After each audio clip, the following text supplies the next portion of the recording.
Hi friends, welcome back to my channel. இன்றைக்கி நம்ம பச்சை மிளகா வச்சு ஒரு பிக்கிள் ரெசிபி தான் பார்க்க போகிறோம். வாங்க எப்படின்னு வீடியோக்குள்ளே போய் பார்க்கலாம். அதுக்கு முன்னாடி நம்ம சேனலை நீங்கள் இப்போ தான் ஃபஸ்ட் டைம் பார்க்குறீங்கன்னு ப்ளீஸ் சப்ஸ்கிரைப் பண்ணி வச்சுக்கோங்க. அப்போ தான் நான் போடுற வீடியோஸ் எல்லாமே மிஸ் ஆகாமல் உடனே உங்களுக்கு நோட்டிஃபிகேஷனில் வரும்.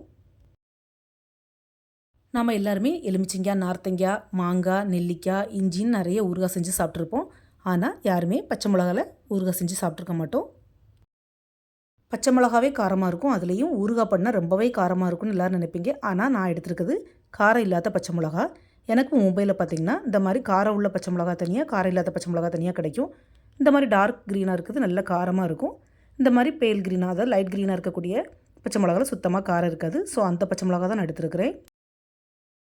இந்த சில்லி ஊறுகாய் பண்ணுறதுக்கு பச்சை மிளகாவில் உள்ள காம்பெல்லாம் ஃபஸ்ட்டு நீக்கிட்டு நல்லா தண்ணியில் வாஷ் பண்ணி எடுத்துக்கணும். அதுக்கப்புறமா துணியில் நல்லா தொடச்சி எடுத்துக்கணும். ஏன்னா இந்த ஊறுகாய் பண்ணுறதுக்கு பச்சை மிளகாவில் சுத்தமாக தண்ணி இருக்கக்கூடாது. தண்ணி இருந்தால் சீக்கிரமாக கெட்டு போயிடும். ஃபஸ்ட்டு பச்சை மிளகாவை இந்த மாதிரி சின்ன சின்ன துண்டுகளாக பீஸ் போட்டு எடுத்துக்கிடணும்.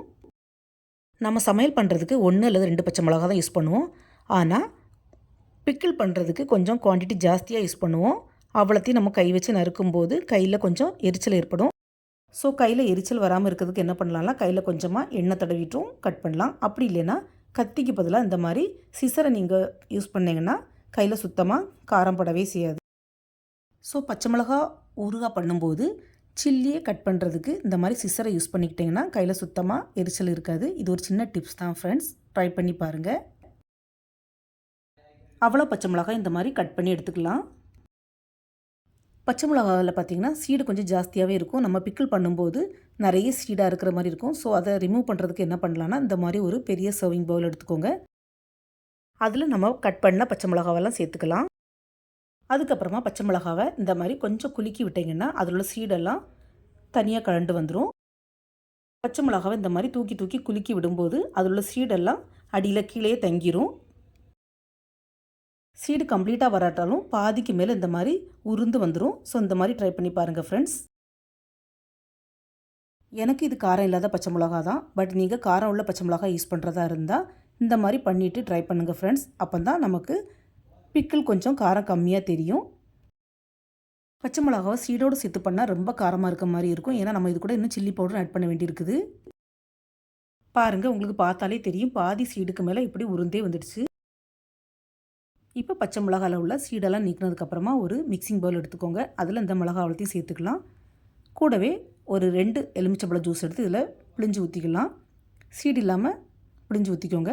கூடவே தேவையான அளவு உப்பும் சேர்த்து இதை நல்லா மிக்ஸ் பண்ணி விட்டுக்கலாம். பிக்கிள்னால உப்பு கொஞ்சம் ஜாஸ்தியாகவே சேர்த்துக்கோங்க. உப்பு அதிகமாக நம்ம சேர்த்தா தான் பிக்கிள் சீக்கிரமாக கெட்டு போகாது. லெமன் ஜூஸும் உப்பும் சேர்த்து இந்த மாதிரி நல்லா மிக்ஸ் பண்ணி விடணும். இதுக்கப்புறமா ஒரு 1/2 hour to 1 hour அப்படியே மூடி வச்சுருக்கலாம். உங்கள் வீட்டில் லெமன் அவைலபிளாக இல்லைன்னா நீங்கள் இதுக்கு பதிலாக வினிகர் கூட சேர்த்துக்கலாம். மிக்ஸ் பண்ண இந்த பச்சை மிளகாவை தனியாக ஓரமாக வச்சுட்டு இப்போ ஒரு தட்கா பேன் எடுத்துக்கலாம். அதில் கொஞ்சம் தாராளமாக நல்லெண்ணெய் சேர்த்துக்கோங்க. நல்லெண்ணெய் தான் கண்டிப்பாக சேர்க்கணும். நல்லெண்ணெய் கொஞ்சம் சூடானதும் அதில் கொஞ்சமாக பெருங்காயப்பொடி சேர்த்து அப்படியே கேஸ் ஆஃப் பண்ணி விட்டுடலாம்.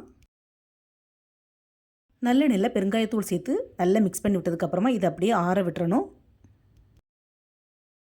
இந்த எண்ணெயை நம்ம சூடோட பிக்கிளில் சேர்க்கக்கூடாது, நல்லா ஆறின பிறகு தான் சேர்க்கணும். இப்போ கேஸ் ஸ்டவ்வில் ஒரு கடாய் அல்லது பேன் வச்சுக்கலாம். அதில் 1 ஸ்பூன் முழு கொத்தமல்லி சேர்த்து லைட்டாக ட்ரை ரோஸ்ட் பண்ணிக்கலாம். நம்ம நார்மலாக பிக்கிளுக்கு மல்லி அவ்வளோவா சேர்க்க மாட்டோம். ஆனால் இந்த சில்லி பிக்கிளுக்கு மல்லி கொஞ்சம் சேர்த்தா டேஸ்ட்டும் ஃப்ளேவரும் ஸ்மெல்லும் நல்லாயிருக்கும். ஸோ மல்லி ஸ்கிப் பண்ணாமல் சேர்த்துக்கோங்க.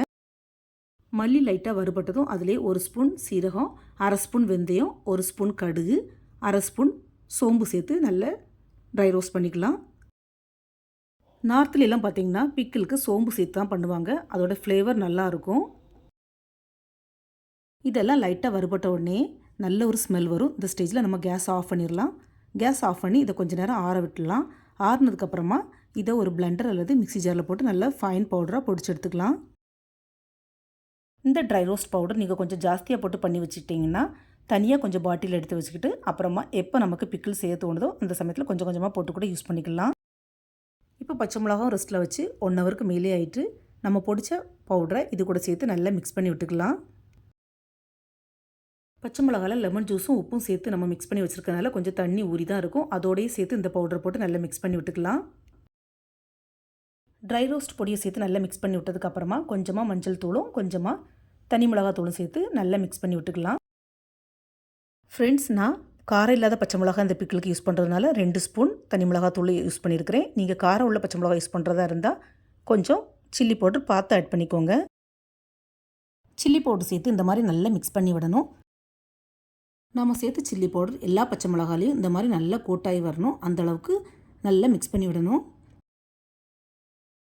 இந்த மாதிரி நல்லா மிக்ஸ் பண்ணி விட்டதுக்கப்புறமா நம்ம சூடு பண்ணி ஆற வச்சுருக்கிற நல்லெண்ணெய் இது கூட சேர்த்துக்கலாம்.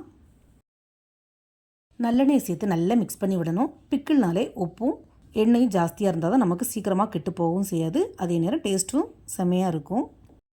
ஸோ எந்த பிக்கிள் பண்ணுறதா இருந்தாலும் உப்பும் எண்ணெயும் கொஞ்சம் கஞ்சத்தனை பார்க்காம ஜாஸ்தியாகவே சேர்த்துக்கோங்க.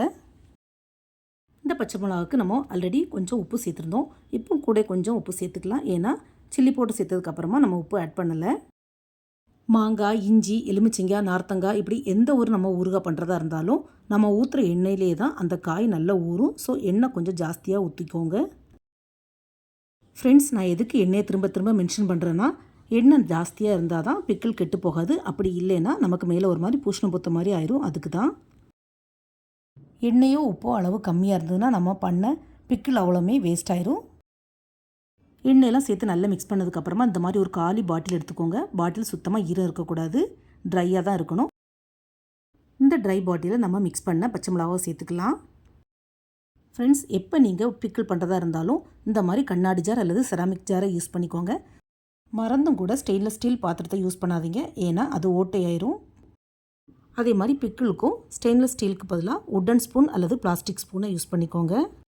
பிக்கில் இந்த மாதிரி கண்ணாடி ஜாரில் போட்டு வச்சு இடையிடையே நம்ம குலுக்கி மட்டும் விட்டுட்டா போதும். எல்லா இடமும் ஈவனாக நமக்கு ஊறிடும். இந்த பிக்கில் 5 to 6 months வரை நம்ம யூஸ் பண்ணலாம். இந்த சில்லி பிக்கில் நம்ம ஒரு 3 daysக்கு அப்புறம் தான் யூஸ் பண்ண முடியும். ஏன்னா இது நல்லா ஊறணும். அதே மாதிரி சில்லி ஊற தான் இதோட காரமும் கம்மியாகும்.